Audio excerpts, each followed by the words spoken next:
and welcome to the Rollwise Podcast, the show where we talk about things like RPGs. Today, we're actually going to be talking about a little bit of mechanics, so not necessarily tied to an RPG specifically, but recently we played All Flesh Must Be Eaten, and if you are interested in the game or just curious as to what it is, we actually have a live play in one of our playlists. It's a good little fun time, and it got us to kind of think a little bit about resolution mechanics, degrees of success, and we've actually played a lot of good games this year. We played 19 games, different games. Some of them were kind of adjacent systems, but kind of a little bespoke to the setting itself. But it's been fun. We've actually Yeah. found a lot of different systems that have different ways of deciding how the dice influences your story, and we thought today we'd talk about it. So, with that being said, Brent, yeah, 19 different games. Yeah. I think when we talk about defining success in terms of resolution mechanics, I mean it's always interesting to me because when we looked at like Cloud Empress, for example, that was one of the more recent games we played. It was just like the characters are just automatically successful unless it's fun to be unsuccessful. Right. Unless it's under stress, unless something bad could happen if they're unsuccessful, Mhm. basically. And so and so I think a good question to start with is that like I mean, what is so of these games that we played, all 20 of them, what games really do you feel stand out to you? Do you have one game that stood out to you as like your favorite way of resolving these kind of dice rolls? Well, I still really like the Year Zero engine, the Okay. Vason Alien Walking Dead Hmm. mechanic. I really like that. But I Okay. like that For but more for because people it's that maybe not have played the Year Zero engine, how does that um resolve? that's well, you were the one that run it, so you might have a better description of how it was resolved. Sure. It's not a levels of success system.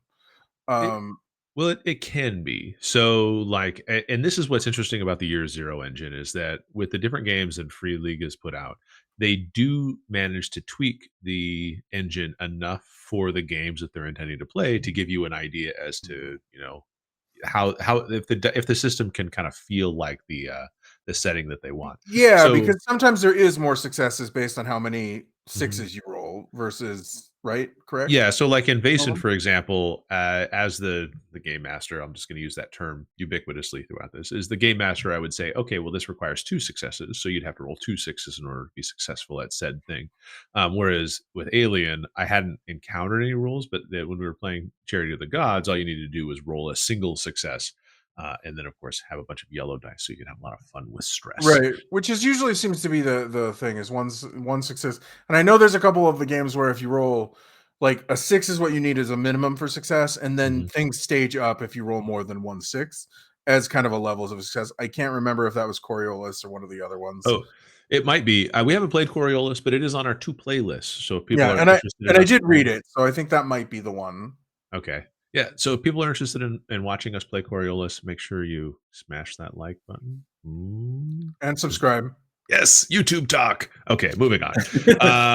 We're not going to spend a lot of time on that, but so yeah, like with the Year Zero engine, it is nice because it's simple, it's fast, you kind of easily know how successful you are right at a glance. I Like, like that. I also liked the Fallout, the 2D20 system. okay, Modifius's 2D20 system. I also did like that. okay, Because it was you got levels of success out of the dice successes and then points to increase your success and stuff like that. And I thought though very kind of on the crunchy side, I thought it made for moments like where you could mhm. just be like, I'm using all the points to roll as many dice as possible and get as much success as possible to make this happen. And I Yeah. think that was I felt very in control of what my character was doing at that time. Well, and so Fallout 2D20 had a really interesting way of resolving things. And if I and we're just doing simplified explanations. So if anybody Right. wants to elaborate in the comments, don't hesitate to jump in if we miss a part that you feel is critical to the discussion. But the nice thing is that with the 2D20 system, I mean, you're rolling attribute plus a skill against a target number of successes. And when I was reading this the first time, my brain was like, wait, I have a target number. So I have a number that I'm trying to roll my 2d20 each d so each d20 under. So it's not 2d20, which is your skill, which is which is your ability plus your skill. yeah. So you're basically going to roll two d20 and try to get them under a target number, and then the number of d20s that you get under that target number create your success pool. And then if you get more successes than what's required, because the GM is going to determine how many successes needed based on a scale, like 5 successes is nearly impossible kind of thing. And then, that's like my brain was just like, wait, which target Yeah, number am I using? yeah, it's very crunchy. And then what number? Like Mhm. if you roll like 1 through 5, it might matter based on what skills you have Yeah, because because if it's a tag skill, then yeah, that it's considered a critical. Then you get two. It was really super country, but it was it's really interesting it's crunchy, but because it's interesting. Yeah.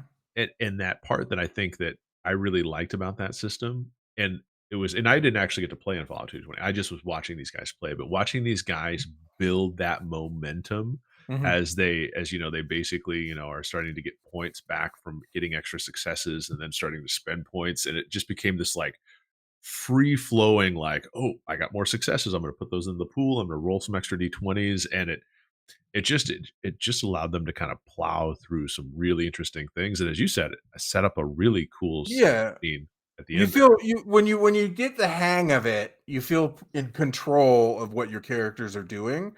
which is something that I struggle with in some systems where it's just like roll a dice and add a number.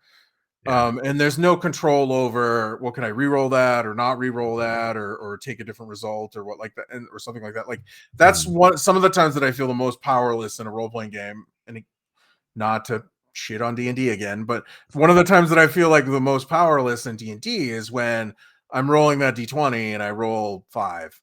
Mhm. And it's like there's nothing I can do to change that. There was no decision I could make beforehand or after really to impact that usually. Yeah, I mean, there are some exceptions like inspiration, I believe, you can do some stuff like that, or if you have a feat, you might be able to re-roll. So Right, there's some. but inspiration a lot of times is the GM's decision. The GM says, "You have, yeah, I'm going to go ahead and give you inspiration on this," or another player. It's not I. There isn't very much I can do to give myself Or I thought inspiration. you That's spend one. I haven't played D&D 5e in so long, but I thought I think like. you might have a couple of limited points where you can do that. Mhm. I'm not sure. It has been a while for D&D Yeah, 5, like and we're not we the know experts on nothing. 5e on me anymore.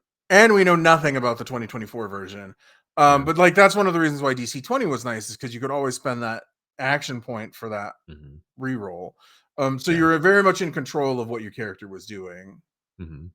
Yeah. No, that was pretty good. And it's actually interesting because I think that the way you get to success versus the way how success is defined with a lot of the games we played was really fascinating to see the differences because I felt like the like Dragonbane, for example, that binary, like, oh, you either rolled under or you didn't. I mean, a lot of those games actually were like that. Delta Green, that's a roll under system. Dragonbane is a roll under system. What else did we play that had a roll under system? Or roll Well, I mean over. I mean, Cosmere and the 2D DC 20. the 2D20 game is technically Modifius Mhm. 2D20 is technically roll under too. It's just a little bit different, but those are all roll under your target number games. Mhm. Yeah, same with Mothership and Cloud Mothership, Empress and stuff Cloud like that Empress too. too.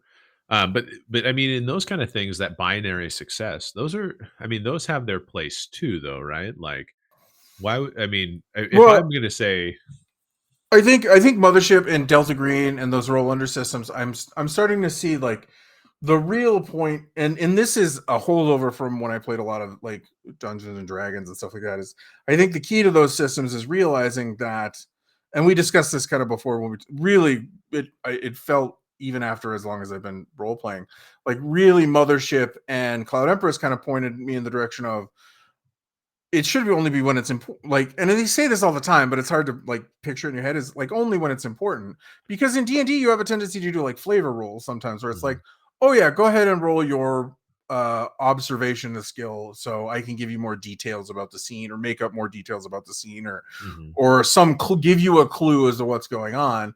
Whereas like in Delta Green and Mothership and those games, it's more like you're in trouble, roll the skill. mhm, Not, oh, go ahead and roll the skill and see if I can give you some throwaway flavor text or something. And I think that's a habit that I think D&D I got from being when I was younger playing D&D. yeah. Well, but I think there's something about it too, because like the part about it for me is that I think when I pull back and I go, okay, well, to succeed or not to succeed. When we were playing a lot of D&D, that was that you either succeed or you didn't. And that was before I really understood that you could fail forward, right? Like you could go, oh, well, you fail. So instead it takes you 20 minutes, but that gives me a chance to roll a random Mm. encounter. Like I didn't really kind of like compute how those would go back in the day when I was running a lot more D&D than I am today. But when I look at it now and I see like, oh, okay, well now you have this binary skill, you have the ability to say, okay, well, roll it, see what happens. And I totally just lost my train of thought. What the hell? It happens. Roll is to see what happens, but like, there's those moments where like they fail, and it's like I needed you to succeed there. Hmm. And I think that's the problem with binary roles is like if you need them to do something and like you put a skill challenge there, it can cause a big roadblock for your game. It can, and I have to say though that like the more that we play, the more I'm liking binary systems less. And the reason I say that is because like, and this is part of my point, is that like as the DM, I'm the one who's going to have to create the consequences of that success. And so sometimes by DM fiat, like I mean, there's not really a rule that says like, oh, if you try to pick a lock and you fail, okay, the DM gets to delay your party and then roll a random encounter. It says you fail, so now the DM gets to reach into his bag of tricks and go, okay, well, I've decided that Or the because DM you, has to reach into his bag of tricks because you yeah, can't just say, nope, well, you you could. I can't mean, you can't ever get through that door. yeah, you I you mean, you could just could, say, sorry, the door is impassable. Find some other way. right. Like, and that could of course But redirect them, and that doesn't but require any effort on my part. But but that again, what does that do to the player that's playing the character that's good at lockpicking? mhm, Oh, you rolled a one at the thing that you're supposed to be really good at. You rolled a one because of random luck, and now the door won't open. So that's you're true. you're not a good thief. Good job. So now the fighter has to bust it open like he's Yeah. breaking in. Yeah. Yeah, and So it's those spotlight challenges where like but I feel like that's one of the problems with the binary system is those spotlight mhm, challenges where yeah, you have a plus 10 to your lock picking skill. Go ahead and roll mhm, it. I rolled a 2. yeah. Oh yeah, that's not good enough to open the lock. Can Oof. I can I can I try again? Not for 10 more minutes. Yeah. Well, or I mean, imagine if you're one of those people that are like, oh, you rolled a two. I give you a 50-50 chance your lockpick breaks. So then you can't pick anything else Right. going forward. Yeah. So I think that when we talk about degrees of success, I kind of like it when it's baked into the system more. Mhm. And so like Or they and give I you think guidelines for fail forward in a binary system, like ways to like alternatives that you can do when your mhm. characters fail. Yeah, because I mean, it is because I mean, at least it's expressed in Vaesen to say like, oh, hey, well, if you fail, don't let the failure stop the story. Find a way forward, and that's fine and everything like that. But I do like it when it's actually baked into the dice a little bit. So like, and I'm going to talk about Daggerheart a little because I did like the idea in concept. If maybe the execution was a little bit wonky, because I did like the idea of having 2d12 trying to roll against a target number and then having that be there are four different outcomes happen, right? You could have either failure with fear, failure with hope, success with fear, success with hope. I like having that kind of branching pathway kind of baked in because then the player can see that now you have this way forward and And everything I like think that. a game that does that better is the Powered by Apocalypse engine with Yeah. its like Monster of the Week. I think does that really well, where Mhm. you have you like just out and out failure is the last thing that happens, but um, there's your super success where it's success with bonus. There's just regular success. There's failure, fail forward, and then just not like. And I think that narrative structure to how the roles work, I Mhm. think is one of the best games. I think for that, Yeah. and I think that's one of those things that the new narrative games do very well. Is they're more focused on the dice telling the interesting story as opposed to just saying yes or Mhm. no. Not that no isn't interesting because no can be interesting, but if you have a if you're in a situation where somebody rolls their d20 7 times in a row and they fail every time, like that story isn't that story is disheartening. It's not necessarily good anymore. Like it's like, oh, my character can't do anything. Well, and it's tricky because they, and we talked about this beforehand, is that you're fighting against a little bit of psychology too. Not to say that everyone, and not to say that everyone has to succeed on every roll, or else you have a bad game. That's not the case. But there's always a little bit of feels that goes on when you have a game and you just roll constant failure after failure after failure, especially if you're invested in the game. And I think this is one thing that's kind of interesting is that if you look at people that aren't invested in the game, they roll a d20, they fail, they're like, whatever, don't care. May not be invested. But if you have a person that's really invested in their character, invested in the story, invested in the game, and they fail like 13 times in a row, they're gonna maybe lose that investiture a little bit because they're like, oh, well, I can't really positively impact the story at all. I'm Mhm. just, klutzy McClutz, and I, Yep. but Well, and I feel like this really happens in games where your characters are heroes, like Mhm. D&D, like Earth Dawn, like characters where you're playing fantasy heroes. Whereas Yeah, more like if you're playing like normal people or like Mothership Space Truckers, I know you were really impacted by that, but didn't expect my character to succeed that often just because they're normal people. But again, in those games, the rolls should also be minimized, so your yeah. chance of like just out and out failing horribly, Mhm. you kind of avoid that by like instead of rolling 20 times, you wind up only rolling 5 times in the course of the game. Yeah. Well, and like in the I think with those games too, you kind of walk into Mothership going, well, it's a horror Mhm. grinder. Yeah, You know? So it's a well, like I said, and I try to stress this. It's really hard sometimes, but I try to stress this to when I play games like Mothership or some of Mhm, those other games where it's like it's a horror game. You're not a superhero. You're not a legendary fighter or a legendary wizard. You're a dude who's good at some things, but you're not great at everything. So mhm. you're going to run into situations where you're not going to be you're going to either have a hard time or you might fail at what you're trying to do, and that's okay. That's what makes the story interesting eventually. Yeah. Yeah, and I think it depends. As a new player, you might be a little bit more impacted by failures than a veteran or something like that, but, it is what it is. Mothership is a hard game. It's okay that you don't like it, Mike. I'm not gonna harp on it. I like the concept of it, I guess. So I think in terms of like the degrees of success and everything like that, when you have like fail, slight success, success, greater success. I mean, do you like other than Powered by the Apocalypse games, do you have any examples that come to your mind that kind of have hit the nail on the head in terms of like capturing that in a dice roll, or is that just Call of Cthulhu does that. okay? Does that pretty well. Because it's based on I think tens. I haven't played Call of Cthulhu in a while, but I believe it's based on tens under. So it's roll under, but the closer you are to your number in a roll of tens is Mhm, better that your success goes up. Either to the bottom of the scale or the top of the scale. I don't remember which. Call of Cthulhu does it pretty well. Earth Dawn does it pretty well with their step system. It's very crunchy, but mhm, like you can stage up your success pretty well if you roll very well. They reward mhm. that pretty well. There's one other one that I was thinking of that I lost in my head. It's okay. It's Um, tonight's a lot of fishing where we're apparently forgetting well, our no, words. no. I mean, the Unisystem, the All Flesh Must Be Eaten games seem to have a pretty good way to handle degrees of Sure. success. Um, so those are all interesting systems with how degrees of success work. Yeah.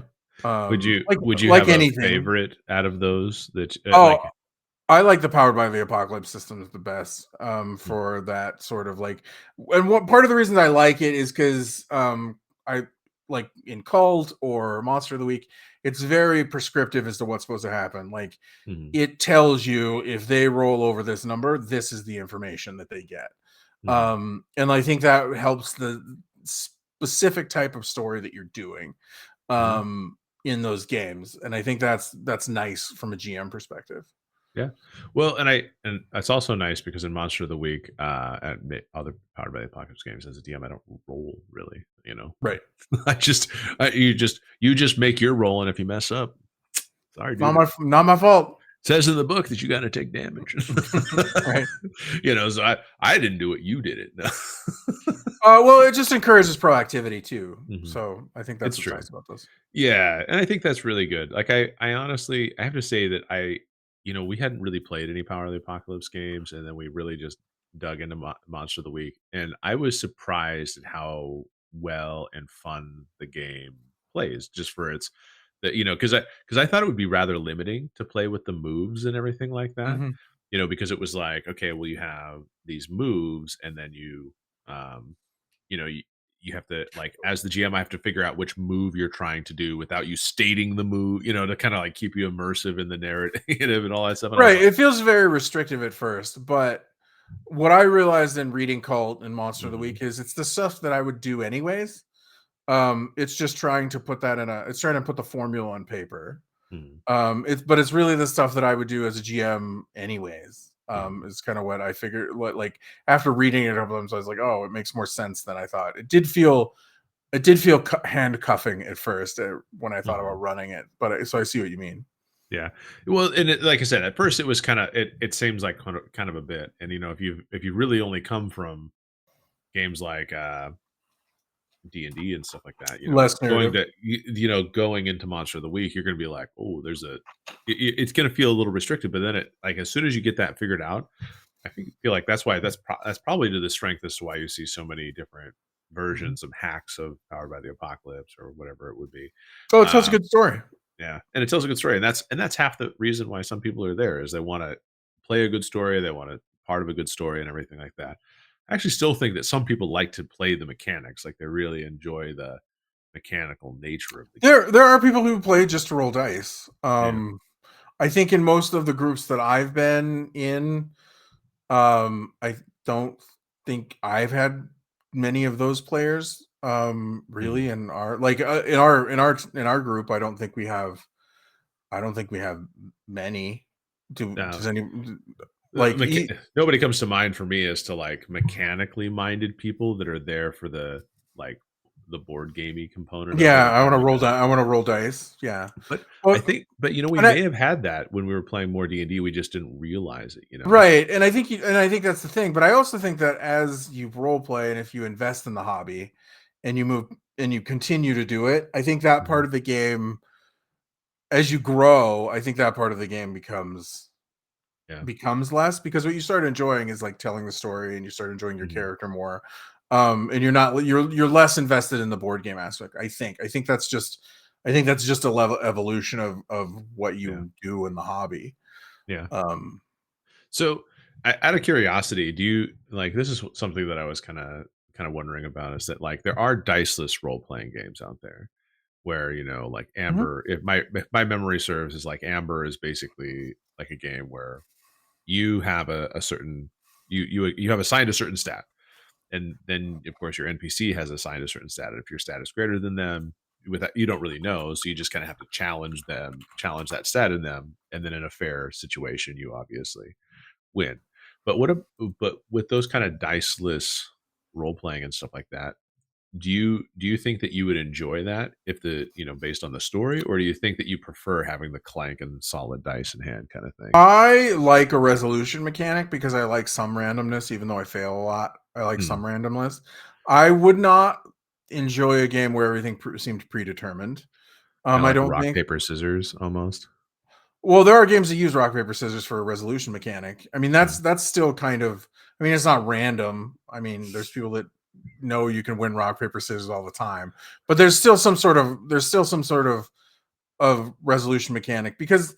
So here's the thing that I would have a problem with in a completely non mechanic game Hmm. is I would eventually feel like the GM was either just letting it go, like give just Hmm. like just okay, yeah, you win. Okay, yeah, you win. Or there's the other side where it's like, oh, the GM just intentionally screwing me. Yeah. And that's the type of stuff that I don't ever want to happen at a table is I don't like if there's some sort of randomness and something bad happens to the character, they can't directly play it, unless the GM's like, this, the third round that I'm trying to get you to fail a dice roll. Like, but that's obvious. Yeah. And there's none of that. I like some sort of medium for the hard choices the characters make, I think.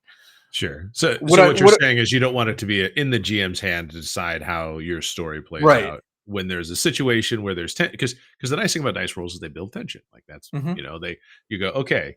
And if you've done it correctly, you get those. I mean, I can't say I've ever had a moment in the games necessarily where like everyone has like jumped up from the table, they've got out the Tower of Doom or whatever they get up on their cool fancy TV shows that are streamed, and then they roll it and they get a close up. Like I haven't had one of those kind of moments, but it's been really like some tension goes where you see people like going with the dice and they look and they're like, oh shoot a pants, like I've definitely been in situations where like one dice roll felt really important, mhm, and people have been excited when they succeeded or yeah, depressed when they failed.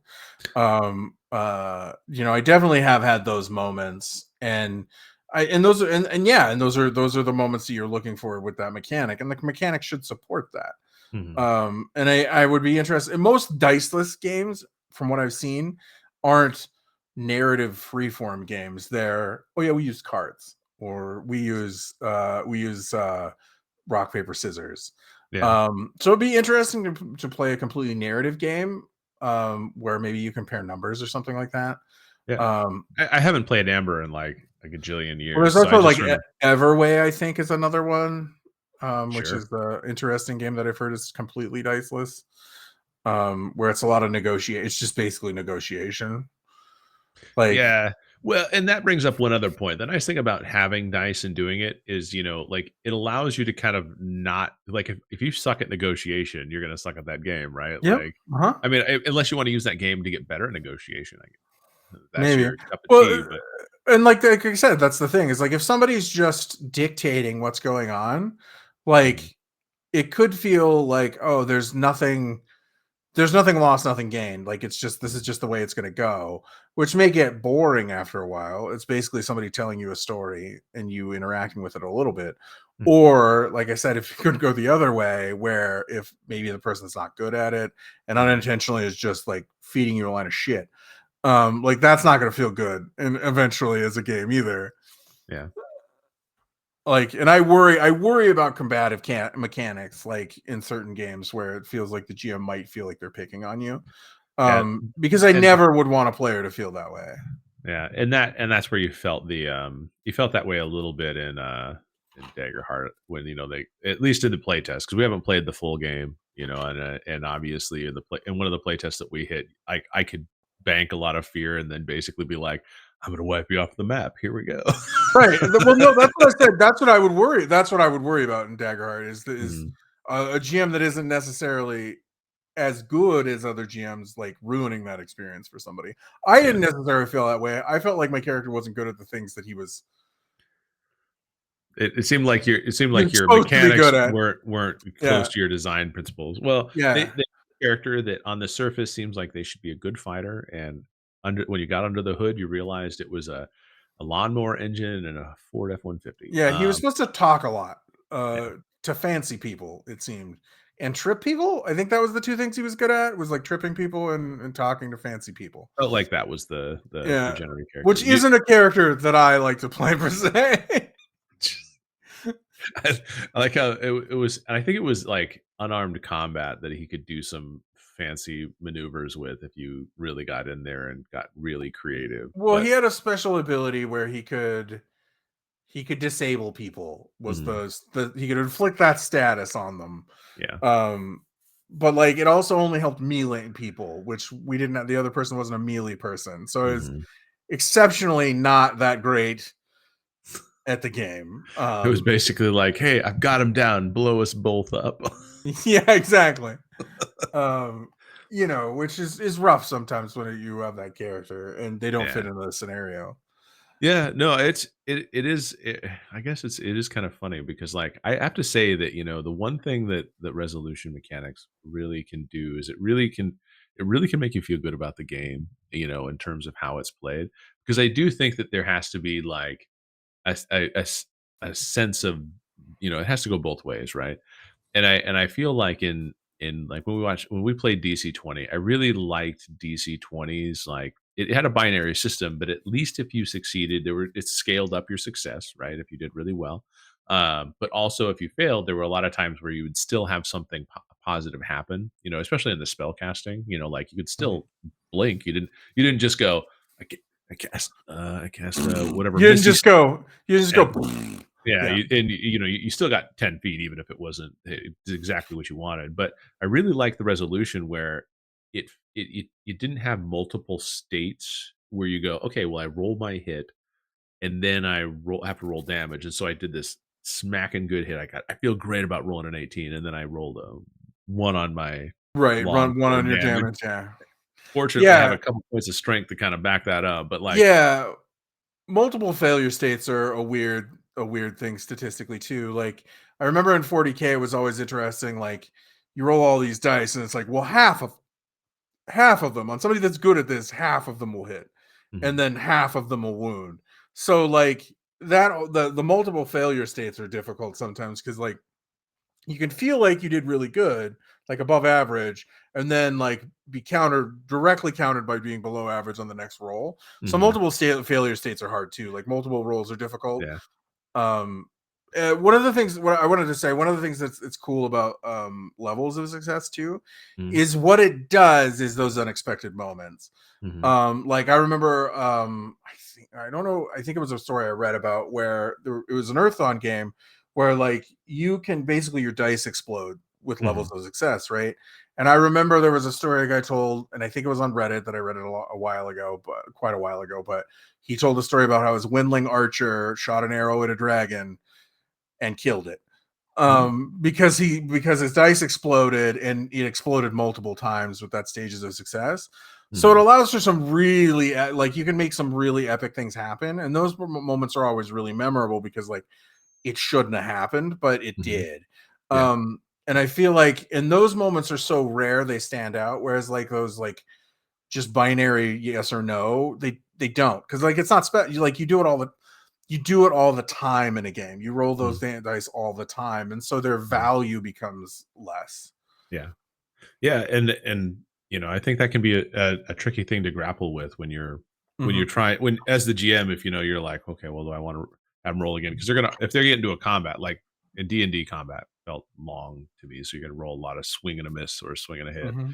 It depends on the monster you're fighting too, but I am curious, and I think that about that the games like that, the Broken Empire or whatever we were looking at, where like if you have like, oh, you hit but you hit these spots and all these kind of things, and like a hit is actually like it has meaning to it, because Hmm. I'm starting to feel like hit point systems I'm less enthusiastic about, where if I go, I hit you and now I just do 4 points of damage, like Right. I feel Which less isn't enthusiastic about it. which isn't real points of damage. Like it's not actually damage. I Like that's exhaust the you with my yeah, that's on that's the weird abstraction that happens in a lot of hit point systems. It's like, oh, I have a lot of hit points. Well, what Mhm, does that mean exactly? Well, it means that in the process of fighting, you take nicks, cuts, and get tired because you're mhm, not actually wounded until like you're dead. Really, like yeah, no one hits a solid blow until you're at zero.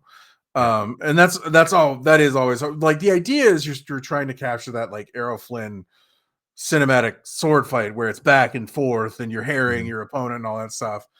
But it just feels weird sometimes where it's just like, my God, I've hit this thing 400 times. Well, yeah, and you technically haven't really done anything.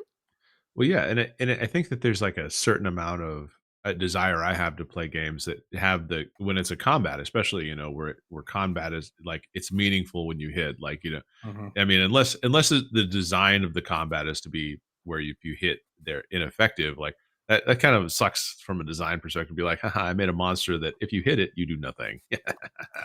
I mean, and there are some monsters that are designed to be challenging unless you come Oh, prepared. you mean like in Daggerheart, that fight where I couldn't hit one of the monsters at all.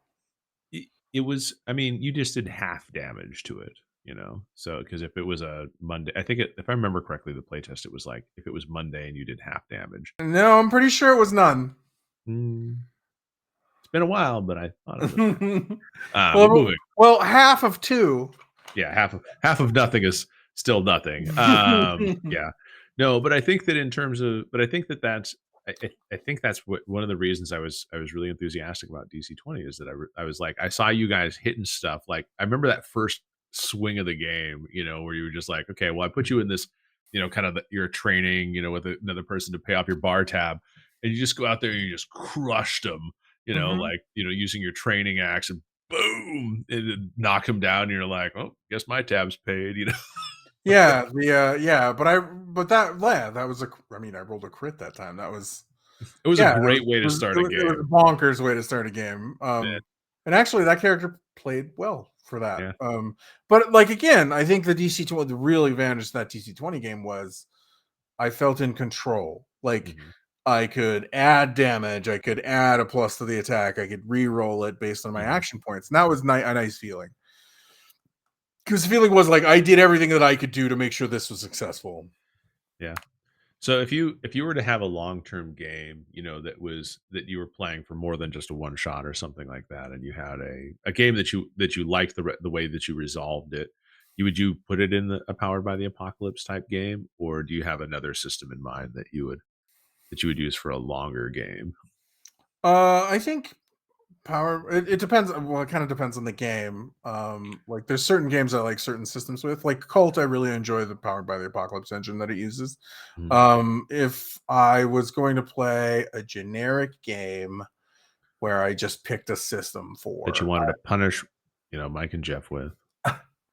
I would probably try to use something with the Year Zero engine, probably just because I like how easy it is.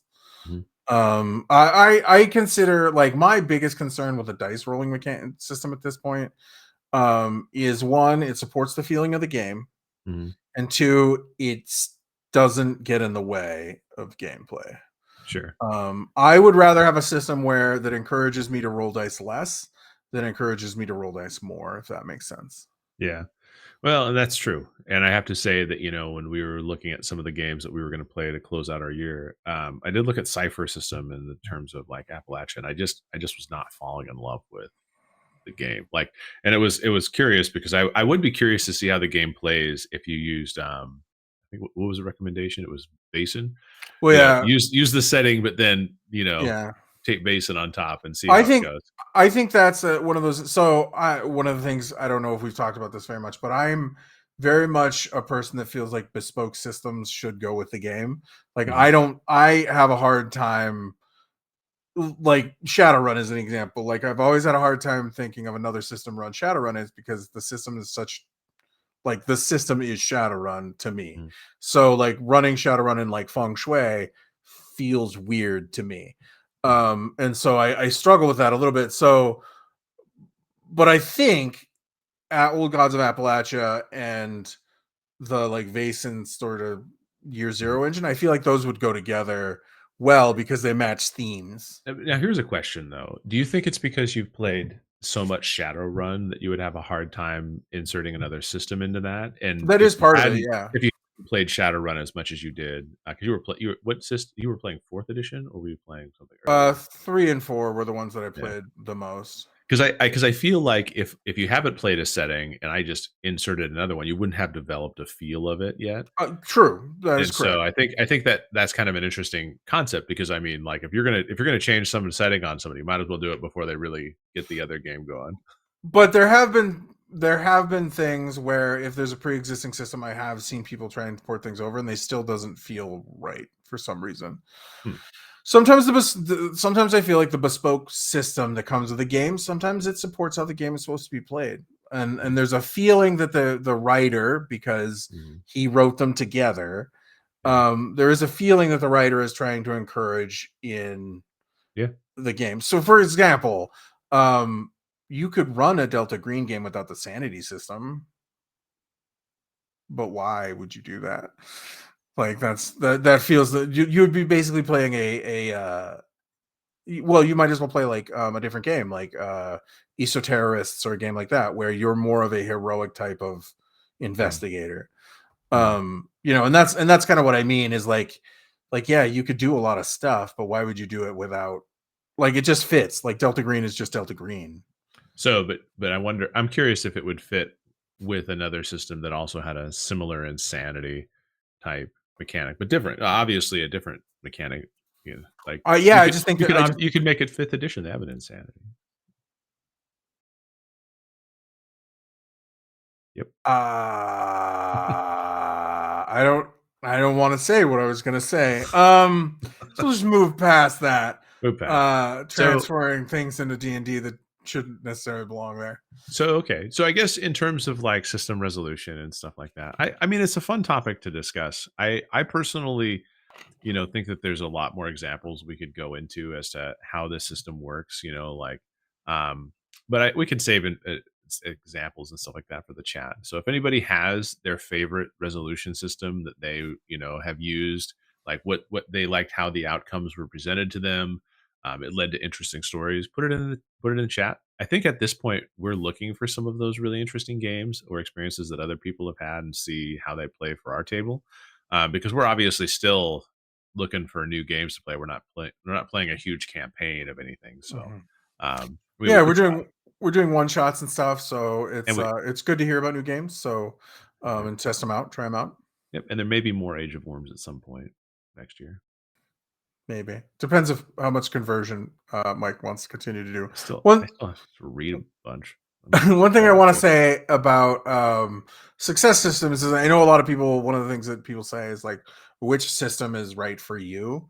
Mm, I mean, again, I always default to what type of game is you're trying to play.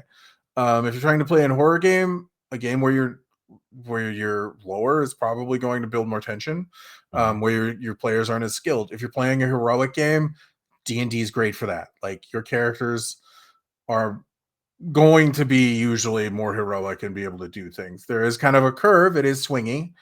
Um, just plug DC-20. or DC-20, or Distal, like those sorts of games for the D20 stuff. Like, so really, if it comes up, and I've seen this on other shows where people are like, which system is right for you? Really, it's whatever you're comfortable with and whatever type of game you're playing. Mhm, Um, the one thing I will say about success systems, it is a little bit easier for the fail forward. Like you can see it's a little bit more granular on what happens. Um, mhm, like if you roll this, your character does this and gets more information. If your character does this, it's just a success. If your character does this, it's not successful, but something positive happens. If they do this, they just fail. mhm, And that's a little bit more friendly, I feel like, for players, whereas like it's not just do good, do bad. Which and in like D20 systems, not only is it do good, do bad, but it's kind of swingy. Like you're going to fail. mhm. Like so yeah. So fair enough. So All test right. them. What I'm saying is test systems out. Try them with your players and work out with your players what systems work best for you guys, and Mhm. tell the stories that you want to tell. Well, and hopefully your player and if you really need to, hopefully your players are willing to accept a game that's 80% close to what you're currently playing, and then you can just ease them off of whatever path you're on. So whatever. We're not telling you to play a bunch of games, but we are encouraging you to play a bunch of games because it's a We're lot of not fun. telling you you're doing your fun wrong. No, we'd never tell you that. But we're having a lot of fun playing all these different games, Mhm. I'd say.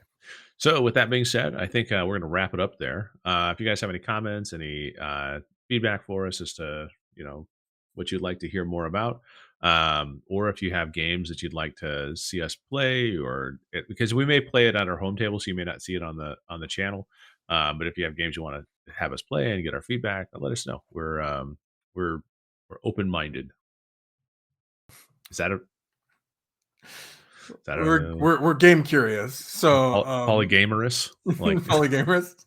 I think I've said that before, right? I think that's yeah, the term that I I think use. that it might be what you said before. I'm just trying to keep it in Lexicon, the Rollwise in the lexicon. subconscious. Yeah, Polygamorous. We'll put it on a shirt someday. yeah. I'm But polygamorous. yeah, polygamorous. But as always, you can reach out to us on Twitter, Facebook, Blue Sky, Mhm. Instagram, all of the socials at Rollwise. You can email us at rollwiseguys@gmail.com. Mike will answer your email as quickly as possible. Maybe. I try. And as always, we appreciate you being here. Thank you for joining Mhm. us on this journey. roll well, roll wise, and be safe out there. All right. See you, everybody.